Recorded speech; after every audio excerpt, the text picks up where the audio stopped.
don't you guys go ahead and grab your seats. So glad to have you guys here this morning. My name is Matt Olszewski. I'm one of the pastors here. Usually at the beginning of service we have a little bit more music, but we just decided to get straight into it. If anyone's interested, I'm just like any other, probably a lot of young kids growing up. I wanted to be a professional athlete. I'm not holding out hope that could still happen, okay? Tom Brady played till he was 45. I got 3 years left, guys. All right, it's going to happen.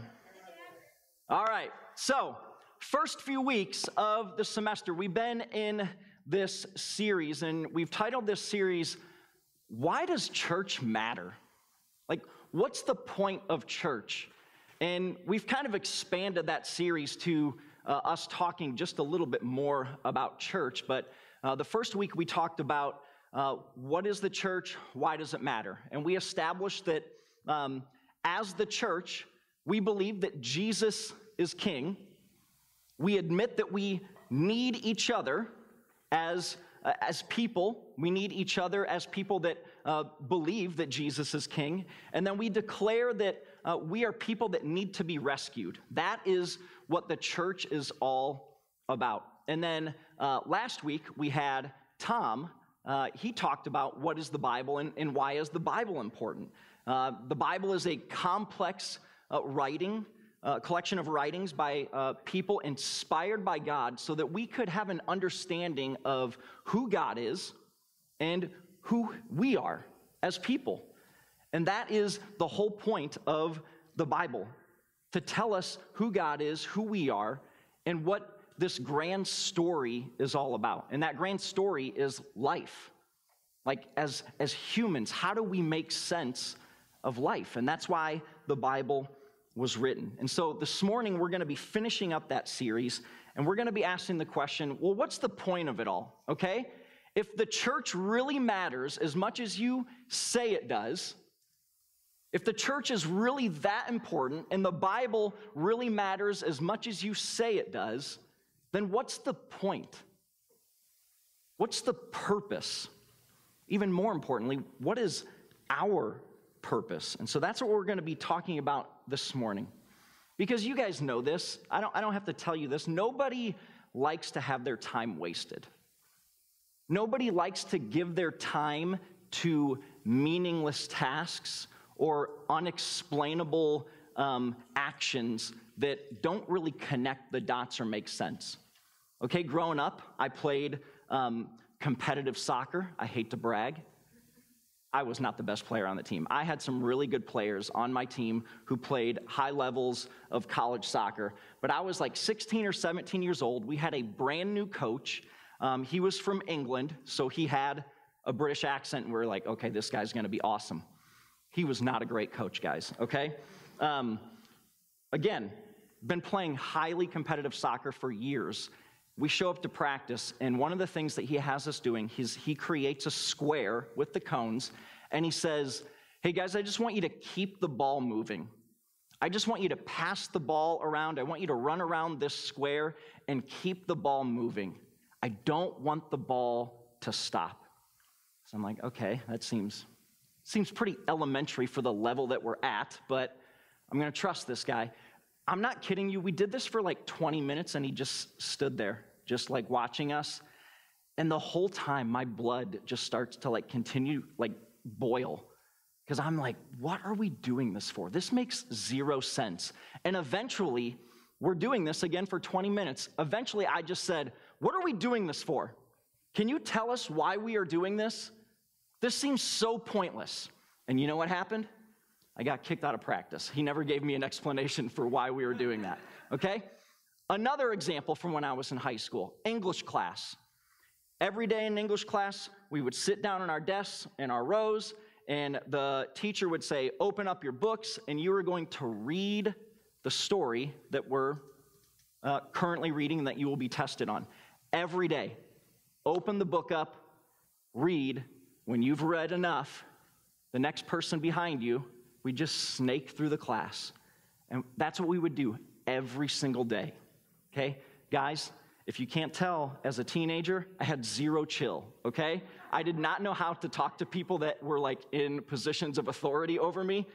And day after day, this is what we did. And eventually I had my breaking point and I said, listen, what are we doing this for? Will you teach us something? Will you point us in a direction that is going to, actually, I didn't even really want to learn. I was just annoyed that we did the same thing every single day.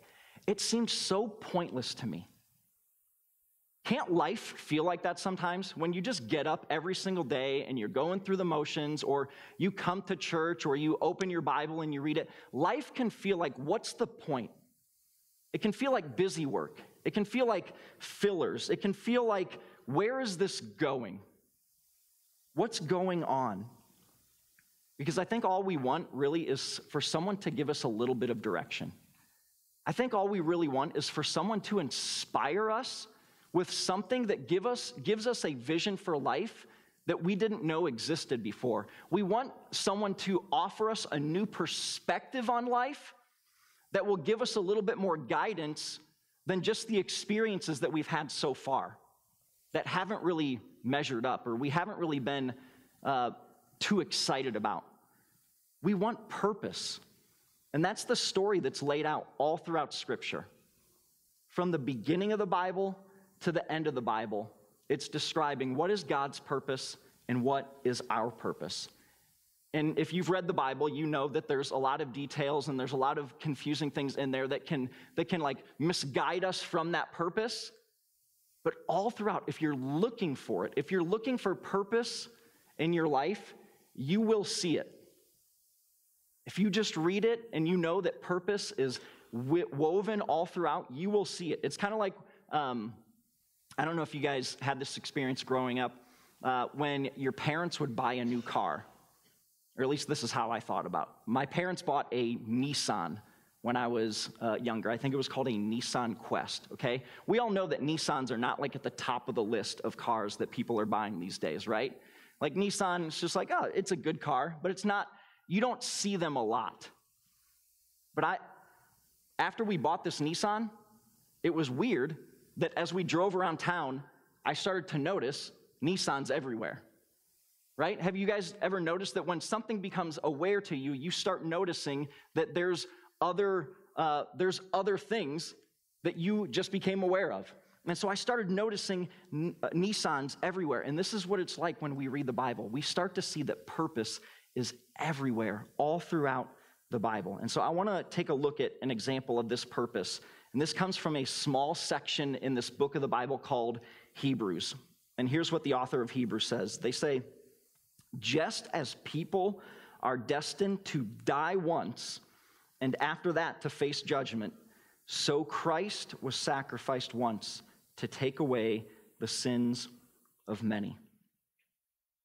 Okay, so I want to break this down a little bit because there's three statements that the author of Hebrews says here. He says, we're all on a trajectory of reality that our lives are going to come to an end someday. Like, that's just statistical fact. Like, we are all going to come to an end someday.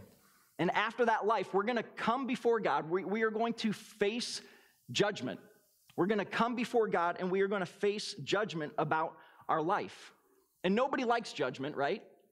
We don't like to hear other people say things about us. But if there's anybody that can make a fair and accurate judgment about who we are, it is God himself. But in God's wisdom, he knew that that judgment would not go very well for us. He knew that the odds were stacked against us. He knew that we ourselves did not have the power to face that judgment and for it to come out very well.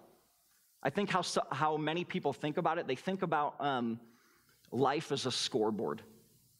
They think about life as that if I can just get my life to have more positive points than negative points, then I think when I die and I meet God, then I think everything's going to be okay. We like to think that the scoreboard looks a lot like the UT football game did yesterday, right? It was close. What, 21-17? we think our scoreboard is like really close. Like, okay, I think I did just enough good rather than bad. I think I just squeaked it out. I squeaked the win out. But in all reality, the scoreboard that we offer ourselves or that we give ourselves is the score from last week that UT had, is 71-3. And we're not the 71. We're the 3. Our scoreboard is very, very unbalanced. And so again, in God's wisdom, he did something about this so that this judgment would actually go in our favor. The scoreboard would be flipped and we'd get the 71. God did something about it. So he sent his son Jesus and he sacrificed him. Let me say it a little bit differently. God sent his very own son, his only son, who never did anything wrong. He was perfect. He was blameless. Other than flipping the world upside down and causing a little bit of chaos while he was here, he did nothing wrong. Yet they took him and they killed him, which seems like a horrendous thing to do. But it was for us. And Jesus gladly did that. He went and he suffered and he was punished with a brutal death for us. It was his sacrifice. This is called grace, guys. This is called grace or God's kindness. That's another way of saying grace, God's kindness. And so when we think about what our purpose is, we have to think about God's grace in our lives. And I want to take you to another part of the Bible where this guy named Paul, he talks about God's kindness this way. He says, "Don't you see how wonderfully kind, tolerant, and patient God is with you? Does this mean nothing to you? Can't you see that his kindness is intended to turn you from your sin?" So in my life, I feel like I've been shown kindness by lots of different people. I've been shown kindness by strangers. I've been shown kindness by people that I have deep, deep relationships with. People that are in my family, people that I'm friends with. I've also shown kindness to just random strangers. And I've also shown kindness to people, again, that I have deep relational ties to. But I think we know the difference that kindness towards strangers is not the same as kindness with someone that deeply knows you. And I think that's what Paul is trying to tell us. If you notice, he said over and over again, it is for you. Don't you see? God is with you. Does this mean nothing to you? Can't you see? Intended to turn you from your sin. God with his kindness, it's for you. It's for me. God is very personal. And so when he talks about his grace and when he talks about his kindness, he's talking about this in such a personal way that we're not talking about a God that is distant. We're not talking about a God that seems like a stranger to us. We're talking about a God that wants to be so intimately acquainted with us that we would know that the God of the universe cares for us. And so the first part of our purpose, if we're going to say that anything matters in this life, the first part of our purpose is to know God and his kindness, his grace. This is where true life really begins. This is the first part of our purpose, that when we start to know God and we know his grace and his kindness, this is where true life actually begins. And so that final part that we're going to read here of Hebrews, the second part of our purpose comes in here. This is where the author of Hebrews continues. It says, "And he," meaning Jesus, "will appear a second time, not to bear sin," he's already done that, "but to bring salvation to those who are waiting for him." Okay? So because the first part of our purpose is about where true life begins and us understanding his kindness and his grace and to know him, the second part is all about that we are actually going to be able to live forever with him. that our salvation is going to be coming to us. And both of the parts of this purpose are amazing.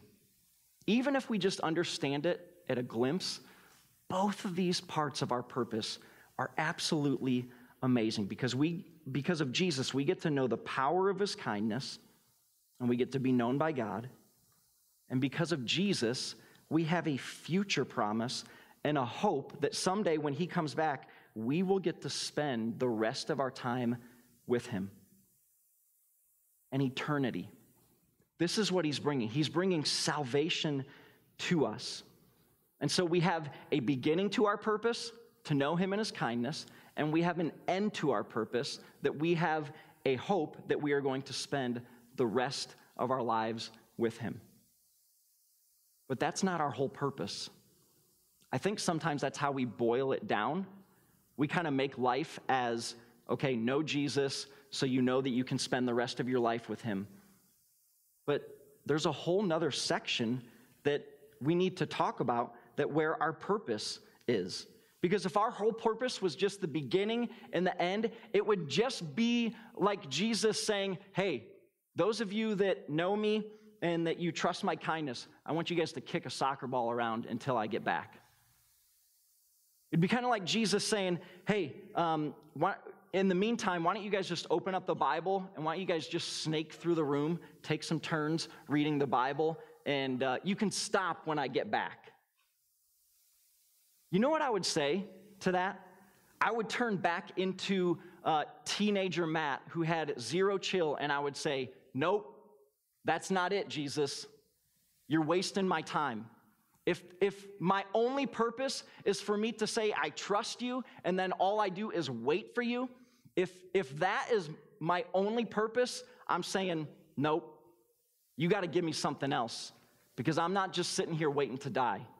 There's got to be something better than that, Jesus. There's got to be something better than that. But Jesus doesn't do that to us. Maybe we felt like he does. Maybe we felt like life has felt like a waste of time, a time filler. But I can promise you that Jesus gives us the most self-changing and world-changing purpose. I can promise you that. There's a lot of things that I say on Sunday mornings, or even a lot of things that are said in life groups, and pastors like to say really extraordinary things, and even as Christians, we like to say extraordinary things that kind of comes off as if we have all the answers to life, which I think Scripture and what we know about God, we do have a lot of great answers to life. But I can't stand up here in front of you every single Sunday and say, I know exactly all the answers to life. That's just not the reality. But I can promise you, this is an exception. The purpose that Jesus gives us, it will forever change who you are. We're going to get there. I'm going to tell you what that purpose is. We'll get there. We just have a little bit more work to do. Because if we take a look at this section of Hebrews, okay, the first part of our purpose and the end part of our purpose, if we split them in two, the purpose is right there in the middle. The purpose that we have here in our life right now, it's right there in the middle, in between. I know that there's no words there. I'm not trying to add words to the Bible. It's empty there. But our purpose sits in between, and it becomes a new normal. You guys ever experienced a new normal? Like where you've learned something about life, or you feel like you've leveled up in some area of life? Maybe it's you got a new phone. Maybe you went from Android to an iPhone, and you're like, oh, there's a difference. I can't go back now. I'm never going back to an Android. Maybe some of you guys really like Androids. I had that experience. I went from an Android to an iPhone, and it was like, I can't go back. I need to have an iPhone from here on out. Or maybe you had your first car. Most of us, our first car was a junker, right? But maybe you've lived long enough, maybe not. Maybe you're still driving the junker around, but maybe you're up to your second car, and this car has Bluetooth in it. You're like, oh man, I can't go back to what I had before, right? My son right now, his first car, he has one of these tapes that he puts in the tape deck. He has a car that old, there's a tape deck, and it allows his car to become Bluetooth. That's crazy technology, guys, right?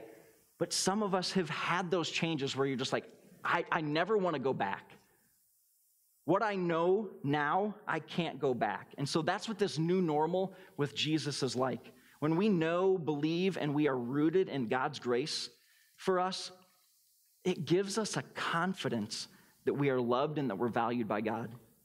When we know and believe and are rooted that we're going to live forever in God's presence, it gives us a hope. It gives us a stability.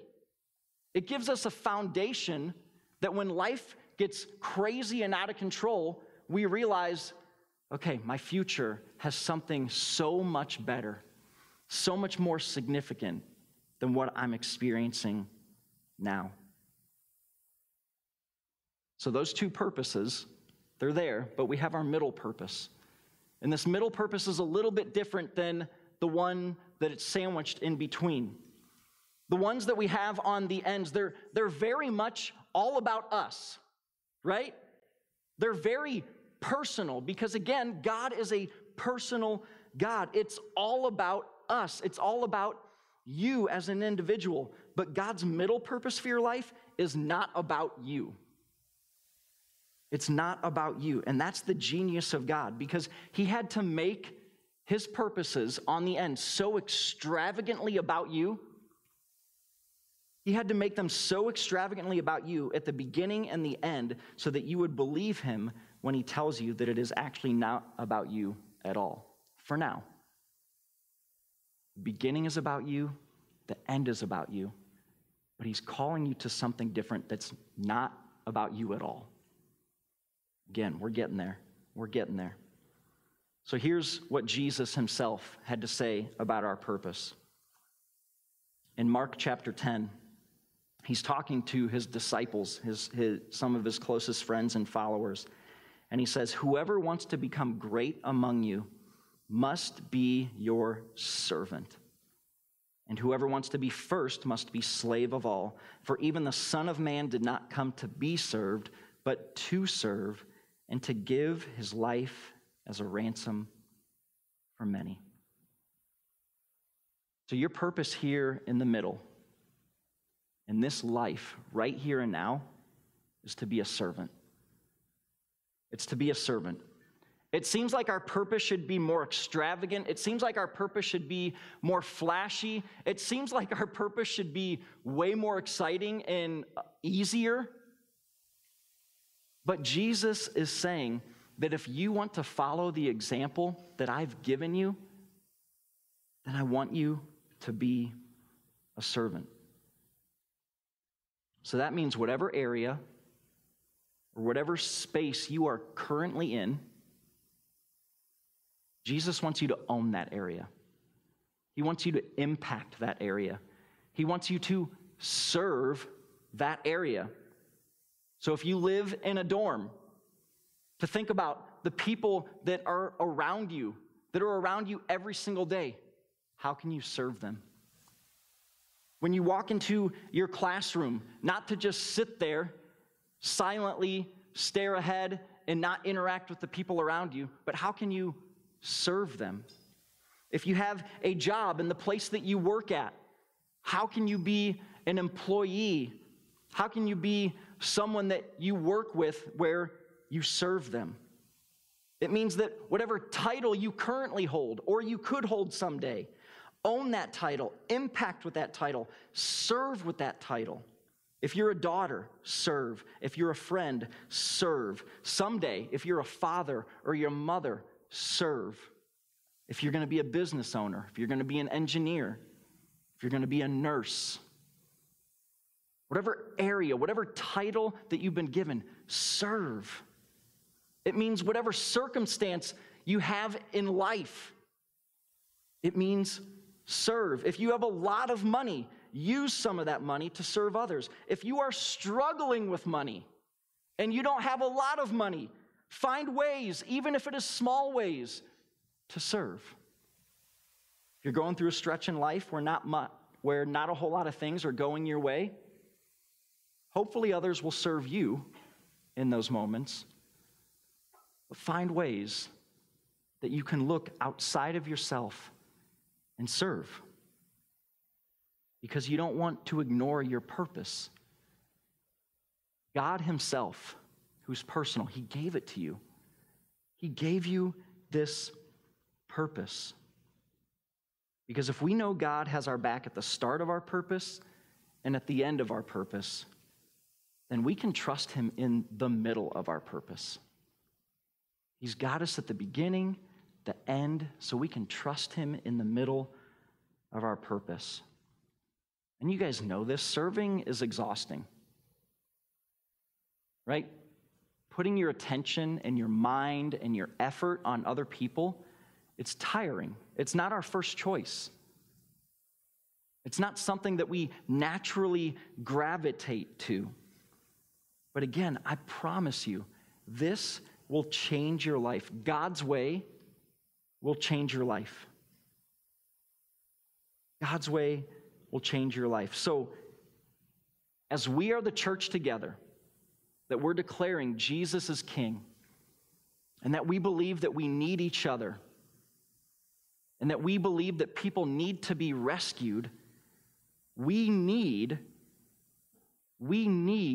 to go out and serve people as the church.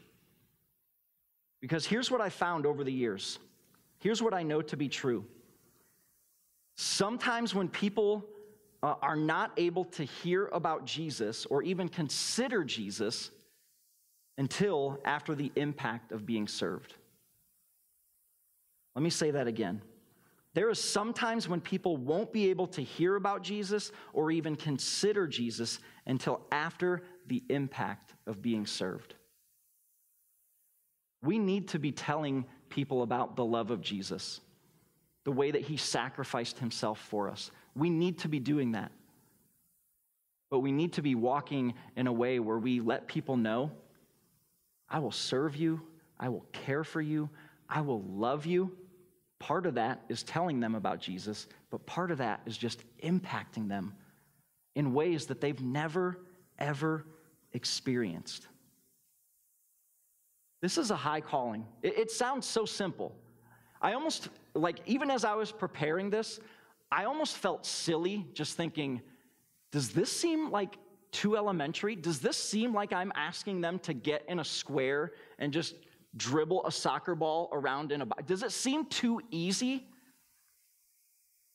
I felt that way as I was preparing, but when I started thinking about all the different ways in my life and all the different ways where I've seen people in this church or on this campus who are following Jesus, the way that they've just simply served others and the impact that I've seen that it makes, I just thought to myself, this is the easiest, simplest thing that we can do as followers of Jesus. That if we want people really to know that the love of God is still in this world, that it still exists, and that we have the opportunity to do that, we can do that. You guys have the opportunity to simply serve others. So here's what I want to do as we finish up. At H2O a couple years ago, we decided that we just wanted to provide more spaces for all of you to sit and reflect. And so sometimes we do that on our Sunday morning services. Sometimes we do that in our life groups. In October, we're going to have our first, what we call a Simple Sunday. And we don't set any of this stuff up. It's really just a bunch of, you guys can come on up. It's really just a Sunday where we strip all of this away, not that this is bad, and we try to do church in a way where it offers a little bit of space for you guys to think. Throughout the week, we know that you guys are all bombarded with school, you have work, with our phones, we're constantly connected to noise and content and anything else that we could possibly want through technology. There's so much noise in our life, and we just want to offer some spaces where you guys can just sit and think.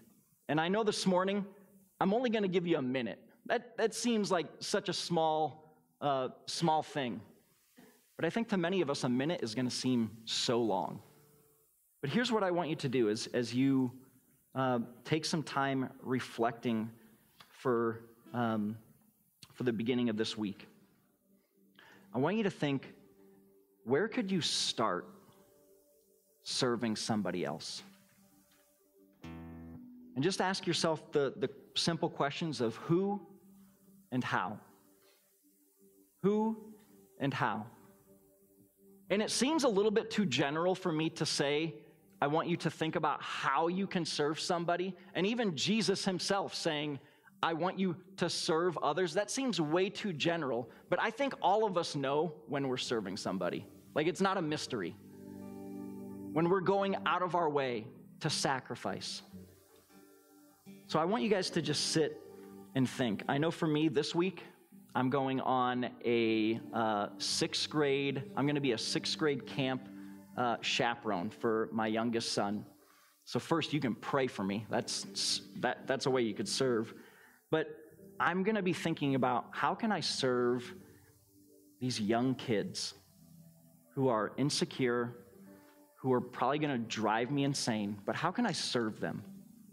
How can I serve their teachers who kind of get a break for the week, right? I get to fill into their place. How can I serve the teachers so they don't have to worry that one of their chaperones is just yelling at the kids? How can I serve them?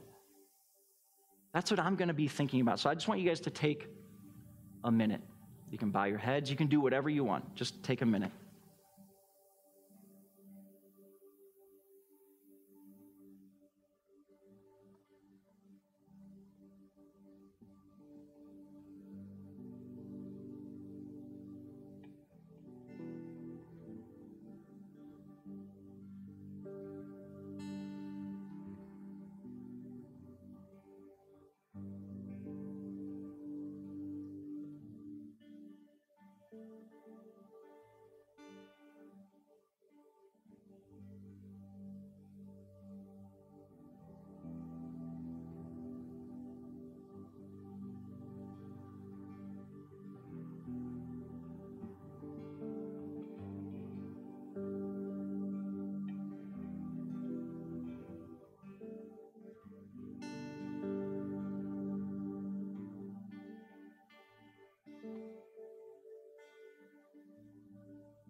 Okay. You didn't think of anything and you need more time to think, I encourage you to just continue to think about the ways that you can serve so other people can see and know and experience the love of Jesus. So what we're going to do now is we're going to take communion. And communion is the celebration of the sacrifice that Jesus made for us. And I want us to think back to that verse that we read earlier in Mark 10. It says, the Son of Man, meaning Jesus, did not come to be served, but to serve, and to give his life as a ransom for many. For us, a ransom, a sacrifice. And so when Jesus first explained this idea of communion to his disciples, he took a piece of bread and he said, take this bread, break it, eat it in remembrance of me. This represents my body that is going to be broken for you very soon when you see me hanging on the cross. And then he took a cup and he had wine in it. And he said, take this cup, drink it. This is my blood shed for you. Again, when I'm hanging on the cross, you will understand this even more. It's Jesus who made a sacrifice for us. And if you believe that, if you're convinced that Jesus is king and that he has sacrificed for you because of our sin, and we'd love for you to take communion. During these next 3 songs, you can just get up whenever you want, and we have a table over here where we have some bread and some juice. We have a table back there with some bread and juice. We're not going to dismiss you by rows. It's just during these next few songs, go back there whenever you would like and take communion. But before we take communion, I want to get to our memory verse. We've been trying to memorize different parts of the Bible, not just so we can say that we've memorized parts of the Bible, but so that they sink deep into our hearts and that they come to us in moments where we need to be reminded. And so we memorized, or we're starting to memorize 1 Corinthians 12:27. So could you guys stand up, and we're all going to say this together. It should be on the screen. So why don't you guys just say it with me. All of you together are Christ's body, and each of you is a part of it. 1 Corinthians 12:27. Guys, we are the church. All of us together, representing and declaring that Jesus is King. So let's worship him, and let's have hearts of where we serve this campus and show them Jesus.